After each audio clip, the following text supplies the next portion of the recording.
My mom always favored my little brother and treated me like I was invisible. But on my 22nd birthday, she knelt with every step she took from the temple to bring me a red cord bracelet. She said it would keep me safe. I was so moved that I put it on my wrist and never took it off. But from that day on, my luck took a nosedive. Everything went wrong. Meanwhile, my brother's luck inexplicably soared. He even started a successful company right after graduation. In the end, he was late paying his employees, and one of them came for revenge. I was caught in the middle and stabbed to death. My brother escaped without a scratch. Right before I died, I heard my mother say it. It turned out my brother had a red cord bracelet, too. But his was the parent charm. Mine was the child charm. The owner of the parent charm could swap their fortune with the owner of the child charm. When I woke up again, I was back in that moment, my mother handing me the red cord. I let out a cold laugh, turned around, and tied the bracelet to my sickly little dog's leg. You want to swap fortunes? Fine. Let us see how you like swapping for his health. This time, we'll take our time with this game. The day I was stabbed to death by my brother's employee, I watched my own blood gush from my neck. My mother just held my brother, looking at the employee being subdued by the police, and said shaken, "Thank God for that luck-swapping bracelet. Otherwise, that knife would have been meant for you, right?" She didn't even glance at me. My entire life was manipulated by others. I couldn't accept it. I just wanted one more chance. When I opened my eyes again, I was back on the day my mom gave me the red bracelet. My mom stood before me, looking exhausted but unable to hide her excitement. "Sweetheart, this is the red cord Mom got for you. Kneeling every step of the way. Wear it, and it will guarantee you a life of peace, prosperity, and good luck." She tapped her aching legs with her hand. Then she handed me a plain, unremarkable-looking red cord. "This is your birthday present from me. You have to wear it every day. If you take it off, it won't work anymore." My brother stood by, looking envious. "Put it on, sis. I don't even have one. This is Mama's special gift, just for you." They made it sound so wonderful. In my last life, I fell for their act. I believed that my mother, who had always favored my brother, would for once, just once, choose me. I believed that after 22 years of never giving me a single gift, she'd suddenly have a surge of motherly love and get me something for my birthday. Having never felt any affection from my family, I was naturally overcome with gratitude. I accepted it without a second thought. In the end, my birthday present became my death warrant. Looking at their faces now, their feigned concern barely hiding their anxiousness, I fought down the urge to lunge at them and take us all down together. Instead, I took the red cord with tears in my eyes. I stretched my lips into a huge smile. "Mom, you're too good to me. I'll wear it every single day. But I haven't showered today. I'll put it on right after I wash up." My mom smiled, then urged me again. "You better not forget." I nodded obediently. She was still worried, stressing it again and again. "Don't you forget. If you put it on too late, it won't be effective." I smiled and said okay. This time, we'll take our time with this game. I knew why they kept insisting I wear it by tomorrow. Because the day after tomorrow was the GREs. My twin brother Leo and I. In my past life, I wore the red cord bracelet. Leo successfully swapped his fortune with mine. I got a sudden, splitting headache right before the exam. I forced myself into the exam hall. I ended up scoring only 100 points and failed completely. Meanwhile, Leo scored a 430 on his GREs. He went from a community college nobody to an Ivy League contender. After that, everything changed. Even with a degree from a top university, I couldn't find a job. Every time I tried to retake the exam, something would go wrong. My brother, however, was on a roll, eventually even starting his own company. He became a big shot. From then on, my mom was more convinced than ever that only boys could amount to anything. She told everyone that she had a reason for always liking Leo more.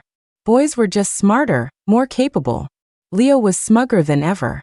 The sister who all the relatives used to praise for being brilliant was now doing far worse than him. When he found out I couldn't find a job, he actually said, "I'll give you $500 a month. Come work as a janitor at my company." Of course it broke my heart. When I was in college, my mom cried poverty and refused to give me any allowance. I tutored on the side and made $1,000 a month. I was stupid enough to think my brother had nothing, so I sent him $500 every month. He took it every single time, but never told me that he was getting $2,500 a month from our mom. Even when I ended up being killed because of him, he never felt a single ounce of regret. He was just worried that someone dying at his company would affect the stock price. This time, I wouldn't give him the chance to be smug. That night, I got out of the shower. My dog, Buddy, immediately ran over and rubbed against my feet. I stroked his head affectionately. In my last life, when that employee attacked me, Buddy was the only one who tried to stop him. He was killed with a single slash of the knife. I tied the red cord bracelet around Buddy's front paw. The fluffy white fur immediately covered it, hiding it completely. I found Buddy as a stray, because he had suffered so much. Even with the best care, he was always frail and sickly, in and out of the vet's office every other week. Leo, on the other hand, was lazy and dumb, but my mom had spoiled him since we were kids. All the best food went into his mouth. He was built like a tank. In my last life, I swapped fortunes with Leo, took his disaster, and gave him my life. So, in this life, let him take the disasters for my Buddy. The next morning, my mom and Leo were up unusually early, waiting by my door. "We were waiting for you for breakfast, sweetheart." Mom said the words, but her eyes kept darting to my wrist. I stretched out my arm, casually revealing the red cord tied to my right wrist. Her face immediately broke into a huge smile. My brother let out a sigh of relief. He plopped onto the sofa and started playing games on his Switch. "The GREs are just around the corner, Mom. I'm definitely getting into Harvard. Just need to relax a bit first." Leo said the exact same thing as last time, his bloated face filled with confidence.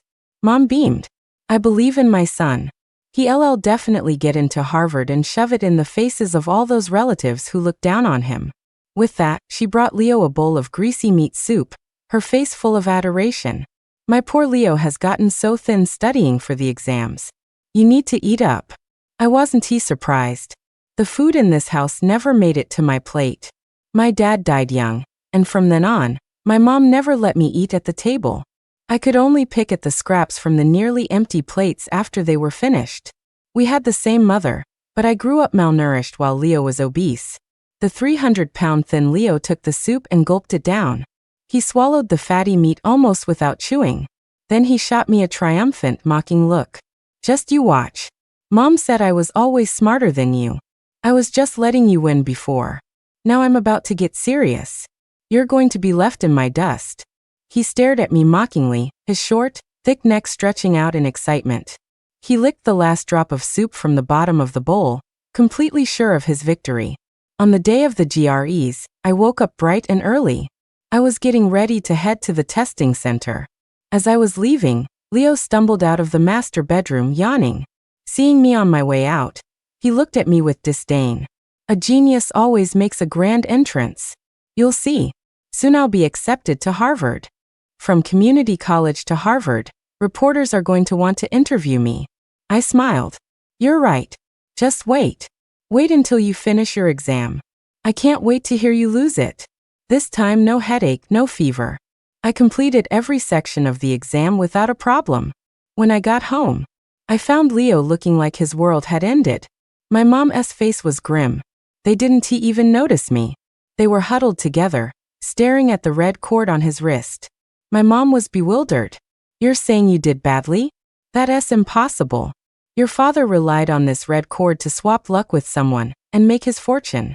Leo nodded, his face full of resentment. "It was all Dad's greedy friend's fault. He was so rich, but wouldn't he share a dime with Dad? Dad had no choice but to use the red cord to swap their fortunes. But then the guy jumped off a building and killed himself, causing the backlash to kill Dad." My mom started cursing. "What a weakling. We just wanted his good luck with gambling. Who knew he'd kill himself after losing it all and going bankrupt? The red cord has a backlash? What if I triggered the conditions for the backlash?" I furrowed my brow. They were, after all, my flesh and blood, my family. Ruining their plan and punishing them a little was one thing. But now, There was a backlash that could actually kill them? That was a bit too perfect. Could things get any better? I deliberately made my footsteps heavier. When they heard me come back, they immediately rushed over. My mother, who was used to ignoring me, now wore a smile. "Sweetheart, you're back. How did the exam go?" Leo also looked at me anxiously, seeing the hidden hope in their eyes. I certainly couldn't let them down. I sighed heavily. I covered my face with my hands, my shoulders trembling. I don't know what happened. The second I walked into the exam room, my head started pounding. I could barely hold my pen. I'm sure I totally bombed it. My mom and Leo exchanged a look, and I could see the pure ecstasy in their eyes. Leo could barely contain his excitement, whispering in our mom's ear, "That's it. That's it." The symptoms matched that other guy's. The red cord worked. All his anxiety vanished in an instant. Mom threw her arms around Leo. "Good boy. I knew you could do it. Just like last time." Even before the results were out, they were dying to tell the whole world. Mom said proudly, "We'll invite all the relatives over right away to celebrate Leo getting into Harvard." Leo held his head high. "Let them look down on me now. I'll show them." This scene was so familiar. The same conversation happened in my previous life. Leo had been spoiled rotten and was a terrible student. After high school, our family paid to get him into a private community college.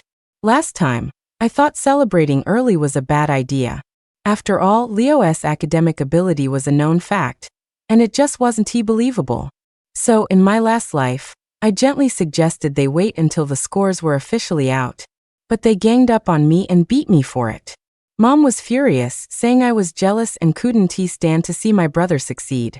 She asked if I thought I was really that smart just because I got lucky and was valedictorian in high school. Later, when the results came out, to everyone's shock, Leo had actually gotten into Harvard. My mom made me kneel and apologize to my brother in front of everyone. When I refused, she disowned me. This time, facing the same situation, I smiled and encouraged them. "Mom, you're so right. Leo is so accomplished. We have to throw a party. Not just any party, a huge one." Hearing this, my mom's smile grew even wider. She glanced at me and said sarcastically, "Don't say Mom plays favorites and isn't throwing you a party. You're not as smart as your brother. You just got lucky in college. Grad school tests real ability, and you're definitely not up to it." After saying that, as if remembering something, she quickly added in a fake syrupy tone, "Besides, the red cord Mom got you was from kneeling every step of the way. That's something you can't buy with anything." I nodded. Yep, you're right about everything." My mom was taken aback. She muttered awkwardly, "You'll see when you can't get in anywhere." In the end, they chose the day the scores were released to host a banquet for all our relatives. They wanted to show off in front of everyone, just like last time. My frugal mother set up 28 tables in front of our house in our small town. To save money, she crammed 12 people at each table, but only served 5 cold dishes. And they were all vegetarian. Some distant relatives were muttering under their breath, "What kind of banquet is this? Just a few dishes." My mom heard this and immediately blew up, lifting her chin with contempt. "You should be grateful you're even invited to eat at a Harvard genius's banquet. Otherwise, you peasants would never get to see my son again for the rest of your lives." Leo spat on the ground. "Anyone who gave less than $100 in gift money doesn't deserve to eat at our table. I'm going to grad school in Boston soon. This is the only chance in your lives to get close to someone as brilliant as me. I'd advise you not to be so ungrateful." Hearing this, some of the hot-tempered relatives at the banquet couldn't take it anymore. One of them slammed his hand on the table and shot up. "Who the hell do you think you are, Leo-chan? I know exactly what you are. You're useless trash. I've never seen anyone throw a party before the results are even out. What a shameless way to scam people out of gift money." A murmur went through the crowd. My mom and Leo's faces turned bright red. Not from shame though. From pure rage. Mom put her hands on her hips, ready for a fight. Fine. My son's scores come out today. We'll show you right now who the real trash is." Leo pointed a stubby, fat finger at the man who had just yelled at him. If you get on your knees and apologize to me right now, I won't hold it against you after my scores come out." The man sneered. "Then check them right now. I'd love to see what score you managed to get." My mom's voice grew even louder. "Everyone here, watch and be a witness. My son's score will absolutely be one of the best." With all the relatives watching, Leo opened the score-checking website. "You all better watch closely. I'm not one to brag. Besides, my major in college wasn't too bad. It's not that different from what they study at Harvard," he said confidently as he typed in his login information. Finally, he tapped confirm. The results page instantly popped up. There on the screen of the latest iPhone, a line of text was clearly visible at the bottom. Total score, 51. I smiled silently. In my last life, at this very moment, Leo had pulled up an astonishing score of 446. It had shut up everyone who doubted him. He had even mocked them mercilessly. Now, without his so-called luck-swapping bracelet, his true ability was worth exactly 51 points. This is impossible. Leo's face fell, and he slammed his phone face down on the table. My mom was also in disbelief. "You must have typed something wrong, Leo. Check it again. How could this be? I don't believe it. I don't believe it." My mom, looking crazed, snatched the phone. Her hands trembled as she re-entered the login information. But the result was never going to be what they wanted. A total score of 51 was an unchangeable fact. I thought he was some kind of genius. A 51. The man who had been arguing with them laughed mockingly. I could drop the test booklet on the floor and step on it and get a better score than that. They ignored the taunts, lost in their own world. They refused to accept the reality, just kept repeating that it was impossible, and then checking the score again. Unfortunately, no matter how many times they checked, they would only get one result. What a waste of my time. "You must be desperate for gift money. Give it back. Give us our money back." A crowd surged forward, and from the gift bag my mom clutched tightly in her hands, refusing to let anyone touch. They started taking back the cash they had given. "Don't take it. Don't take it. That's my money," she wailed, trying to protect the bag, but it was useless. Finally, she was a mess of tears and snot. "I borrowed $2,000 to throw this party. If you take the gift money, how am I supposed to pay it back?" One man, satisfied after retrieving his $50, said, "When your daughter was valedictorian, you didn't throw a party. Now your son scores a 51, and you throw a banquet. Aren't you embarrassed?" I stepped far away, avoiding the chaotic crowd grabbing their money back. Hearing that, I lowered my head and sighed. Everyone knew my mother didn't love me. Only I, in my past life, couldn't see it. What they did went far beyond this. When I was an undergrad, I earned a guaranteed spot in a grad program. But my mother faked an illness on the day of my interview and tricked me into coming home, causing me to lose the opportunity. But in my past life, that was right when I got the red cord bracelet from her. I thought she was finally starting to love me. I forgave her so easily. Looking at the chaotic scene not far away, I quietly went home. I looked at the 446 on my phone screen. Out of a total of 500. Tears in my eyes. I let out a breath of relief. This time, everything was finally back on track. I could continue my studies. But I knew they would never let this go. Before they got home, I searched their bedroom for clues. Yes, their shared bedroom. Leo was afraid of the dark and had slept with our mother since he was a baby. Even after he grew up, they never slept in separate rooms. I felt in every corner, but found nothing. Finally, only the closet was left. I searched inside for a while, but still came up empty. Just as I was about to give up, I noticed something odd about the floorboard inside the closet. The board was damp around the edges, with a little mold. It looked like it had been pried up and put back down. That's why there were gaps, making it susceptible to moisture. I curled my finger and knocked on it. Sure enough, it was hollow. I tried to lift the floorboard. Underneath, I found a diary. To my surprise, the diary belonged neither to my mother nor to Leo. It was my father's, the one who supposedly died from the backlash. I skimmed through it as fast as I could. Finally, on one page, I saw the words fortune swapping red cord. Just as I was about to read it closely, I heard footsteps getting closer. The footsteps stopped at the door. They were back. I quickly grabbed the diary, ran into my room, and locked the door. Just then the front door opened. My mother and Leo walked in. As soon as she entered, Mom threw her purse onto the sofa with a vengeance. It must have been that little bitch's doing. Otherwise, how could it not work? You were supposed to be the star today, the center of everyone's attention. Leo, however, was uncharacteristically silent. It seemed today's events had hit him hard, but his clenched fists and flushed face screamed how furious he was. As my mom started cursing me out again, he raised his fist and landed a heavy punch right in her stomach. A look of pain crossed my mother's face. She clutched her stomach, unable to straighten up for a long time. Leo, if you're going to hit someone, hit that little bitch. Why are you hitting me? My mom finally managed to stand up straight. There was absolutely no resentment toward Leo in her eyes.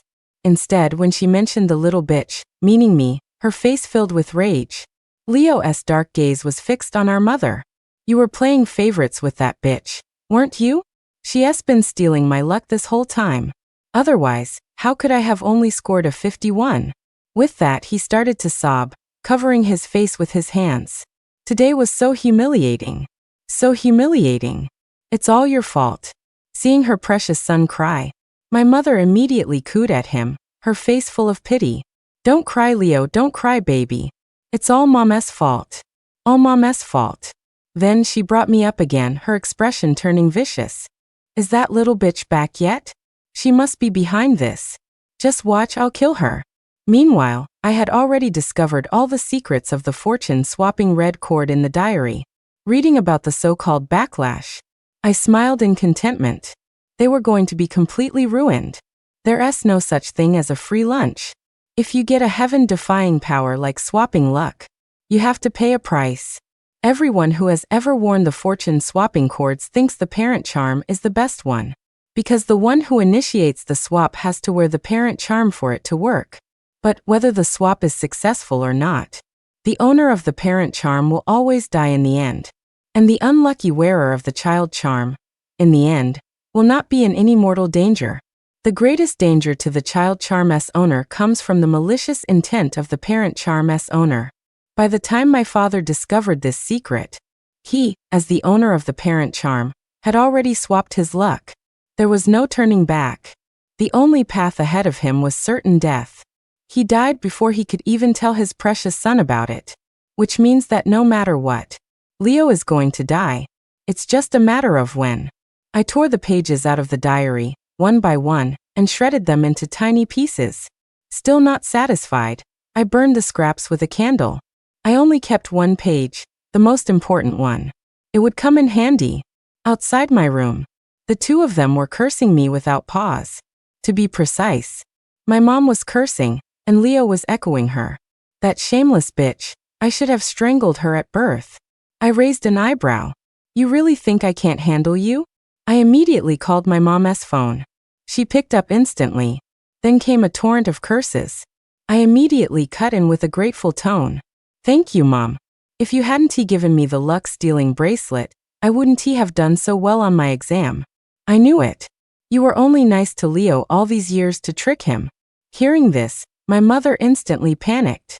What nonsense are you talking about? I never gave you a luck-stealing bracelet. Leo, you have to believe Mom. Mom loves you so much. Before she could finish, Leo knocked her to the ground with a single punch. After punching his mother, Leo was breathing heavily. He felt weak. He found it strange his health seemed to have gotten worse lately. He used to never get sick, but now he was constantly dealing with major and minor illnesses. I deliberately fanned the flames over the phone. Not only am I doing great in school, but my health has gotten so much better too. With that, all of Leo's doubts had an answer. His dark gaze shot toward his mother on the floor. Without hesitation, he started swinging his fists. I knew you old bitch were playing favorites with that little bitch.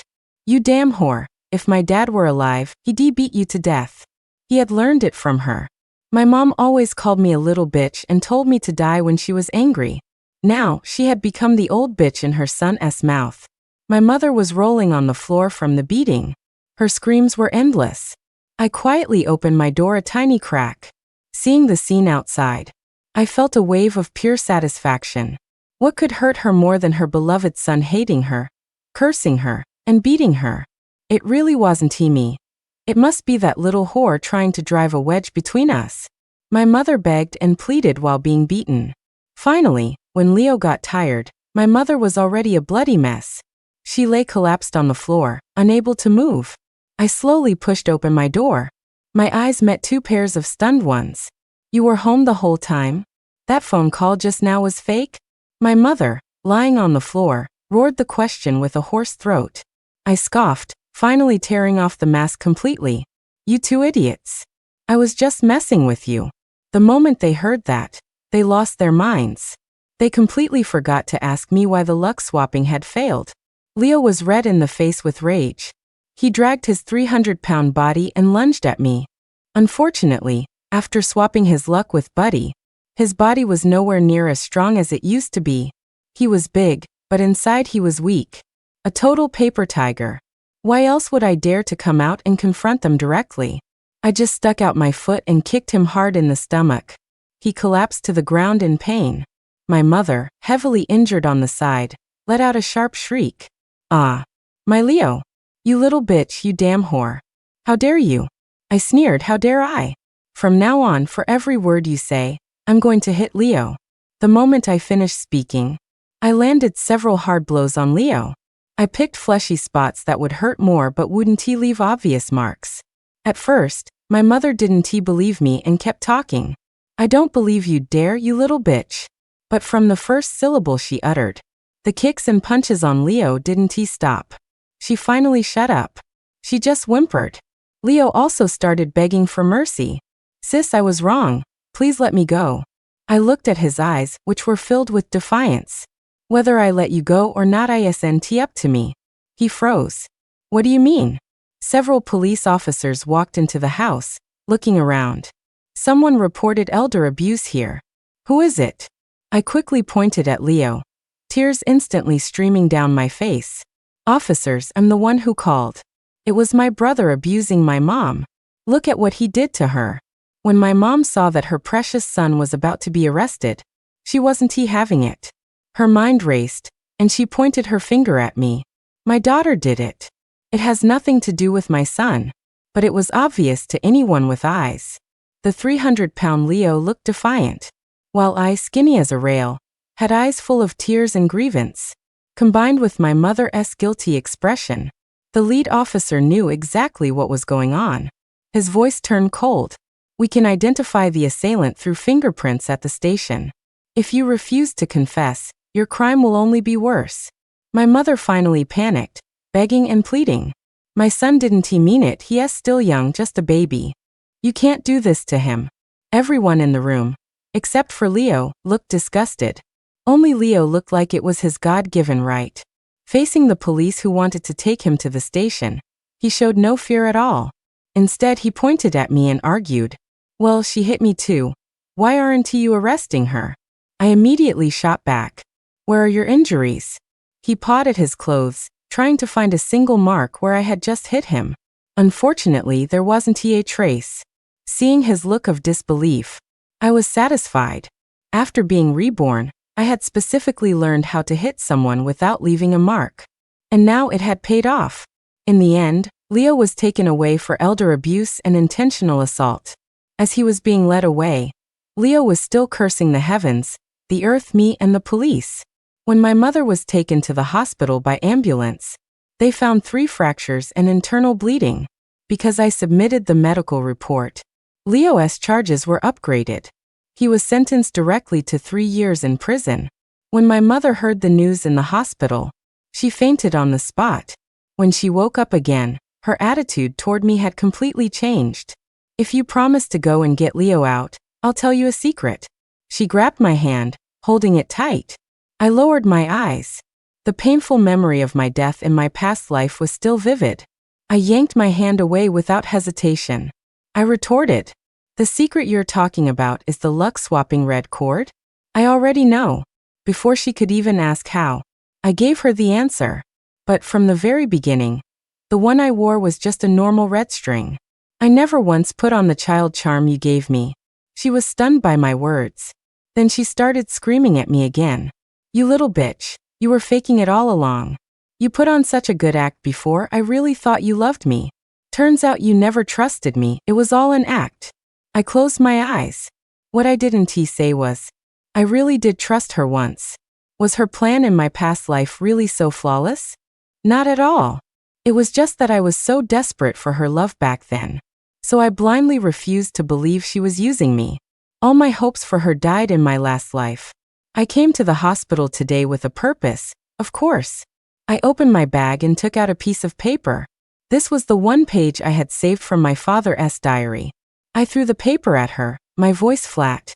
Just like my feelings for her now. "You recognize this handwriting, right? It's my dad's." She skimmed the page. Her face immediately turned deathly pale. "How is that possible? How can the parent charm wearer always die? You must have made this up. You must have." She frantically grabbed a piece of fruit from the bedside table and threw it at me. But I was no longer the child who would take a beating or a scolding without fighting back. With one simple sentence, I shattered all her defenses. "You're the one who gave the red cord to Leo. In other words, you're the one who killed him. Tell me, how many years do you think he has left? Words can be weapons." She saw Leo as her entire world. How could she accept the fact that she had indirectly killed him? A stream of tears rolled down her cheeks. As if she had lost all hope, she broke down and sobbed. I didn't bother with her anymore, and quietly walked out of the hospital room. My legal records aren't tied to hers. From the day I was born, she resented me for being a girl. She registered me under my deceased grandparents' household. On my birth certificate, the parents section is blank. To this day, my legal status is officially orphan. She never wanted to acknowledge me as her daughter. This time, I didn't look back. Thinking about it, our mother-daughter bond was severed the moment I was born. Now there was only one loose end to tie up. The next morning, I went to the City West First Prison. Led by a guard, I entered the visitation room. Through the glass, Leo still looked resentful and bitter. But there was a hint of fear in his face now. The red cord on his wrist was gone. I didn't know where. When I asked him about it, he just sneered. "Beg me, you little bitch. If you beg me, I'll tell you." I shook my head. None of that matters anymore. I actually already knew. He had ripped the cord off and thrown it away in a fit of rage on his first day in prison. After everything that had happened, he no longer believed in any luck-swapping bracelets. "I tied the cord you guys gave me to Buddy. And I have you to thank. Yes, very healthy now." Thinking of my little dog, Buddy, a gentle look instinctively appeared in my eyes. He stared at me like an idiot, then started frantically pounding on the glass. The veins on his neck bulged, as if he was about to jump out and attack me. I delivered the final blow of despair. All wearers of the parent charm will die in the end. Watching him go crazy after hearing the news, I was extremely satisfied. For the rest of his days, he would live in constant fear and worry, just waiting for death to come for him, not knowing when. This was my final punishment for him. I wanted him to be ruined, disgraced, and miserable for the rest of his life. After being reborn, I figured out something else. The cause of my death in my past life wasn't just the red cord, there was a human element too. In my last life, I hadn't agreed to work as a janitor at Leo's company. I had found a low-paying job on my own. I suddenly went to his company because I got a call from my mother, asking me to deliver a file. How could it be such a coincidence that the company, which usually had strict security, would suddenly let in a long-fired employee that day? And that he happened to be one whose wages were withheld, and he was carrying a knife to get revenge on the boss. And that he just so happened to get into the records room, which was controlled by security guards. And that between me and Leo, he accidentally killed me. When all the coincidences happen at the same time, it's no longer a coincidence. It was a premeditated murder. In our past life, Leo swapped his luck with mine and became a winner. They were afraid I would discover the truth, and even more afraid that I would seek revenge. So they set up this trap, intending to eliminate me for good. My so-called mother, due to emotional distress, suffered a relapse of a head injury and went insane. She just mumbles her son's name all day, and can't understand anything anyone says. She was sent to a psychiatric hospital, never to come out again. And Leo will be tormented for the short remainder of his life. I bought a train ticket and set off on my journey to continue my education. Before leaving, while packing my things, I found the leftover child charm bracelet. Buddy's health had long since recovered, he no longer needed it. I don't know how my father got it, or where it came from, but I know its only end is destruction. With a snip of the scissors, the red cord was cut. Along with it, all the grudges from 2 lifetimes were severed. And I, with Buddy by my side, am about to embrace a brand new future. The end.